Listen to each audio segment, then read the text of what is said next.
Hello friends, I hope you have liked the pictures clicked. This time it was photography at Bhigwan Bird Sanctuary. Especially went there to see flamingos and capture them. But we were also able to spot Indian nightjar, which is especially found in Bhigwan. We met an amazing person, Datta, over there.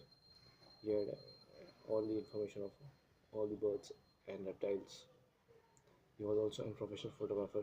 From him we took few tips and learned photography from him. If you like photography and bird watching, you must definitely visit this place. Best time to visit this place is from October till March, but this time birds arrive late, so they were till May. So you can find them till May also nowadays due to global warming. I will share the details of Kranti Flamingo point-Bhigwan in the end. Also, I will share the number of Datta. You can contact him for more details at the end of this video. So if you haven't subscribed to my channel, do subscribe and don't forget to like, share and comment. Thank you for watching the video.